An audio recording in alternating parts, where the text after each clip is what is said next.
नमस्कार।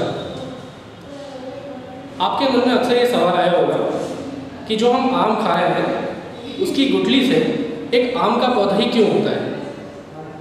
एक गाय से एक बछड़ा या बछड़ी का ही जन्म क्यों होता है?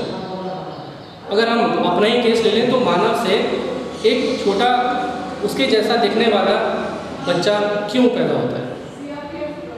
जी हाँ, मैं अमित चौहान, राजकीय इंटर कॉलेज निजामपुर, जनपद बदायूं से इन्हीं प्रश्नों के उत्तर आप सबके साथ डिस्कस करने की कोशिश करूँगा।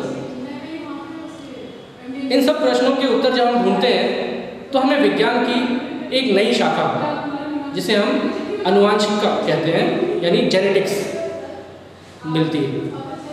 जेनेटिक्स एक बहुत ही नया फील्ड है, एक बहुत ही नई शाखा है विज्ञान की, परंतु इसने बहुत ही कम समय में विज्ञान में एक बहुत महत्वपूर्ण स्थान स्थापित कर दिया। अगर हम जीवों को उनके सेलुलर स्तर यानी कोशिकीय स्तर पर देखें तो वह सभी एक समान हैं। ये आप कक्षा 9 में अच्छी तरह से जान चुके हैं। सेलुलर स्तर यानी हम जानते हैं कि कोशिका से टिश्यू बनते हैं यानी ऊतकों का निर्माण होता है और विभिन्न ऊतक मिलकर एक जीव को अंग बना के या जीव की पूरी संरचना करते हैं। परंतु इसी जीव को अगर हम बाहर से देखें यानी ऑर्गेनिज्मल स्तर पे देखें, जीव स्तर पे देखें, तो सभी जीव एक दूसरे से बहुत भिन्न हैं, बहुत अलग है, बहुत असमानताएं हैं उनमें। और इसी असमानता और इसी विभिन्नता में जेनेटिक्स का सार सम्मिलित है।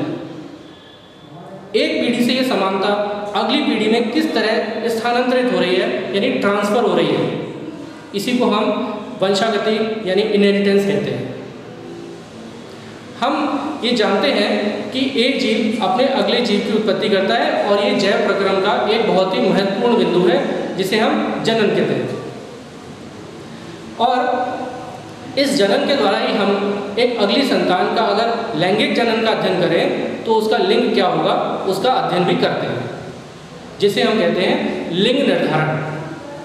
और क्योंकि इस विश्व में पूरी धरती पर विभिन्न प्रकार के जीव पाए जाते हैं तो प्रत्येक जीव में लिंग निर्धारण की विभिन्न प्रक्रियाएं हैं।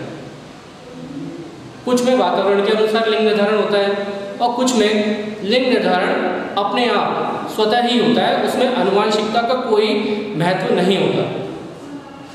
और जब हम इन सभी नियमों की बात करते हैं, किस प्रकार लिंग निर्धारण हो रहा है, किस प्रकार एक जीव से अगली जीव तक समानता या विषमता स्थानांतरित हो रही है, तब हम जो लॉज का अध्ययन करते हैं, जिन नियमों का पालन करते हैं जेनेटिक्स में, उसमें हमें ध्यान आता है जेनेटिक्स के जनक का नाम यानी फादर ऑफ जेनेटिक्स, जिन्हें हम जनक कहते हैं जेनेटिक्स का, यानी ग्रिगर जॉन मेंडल।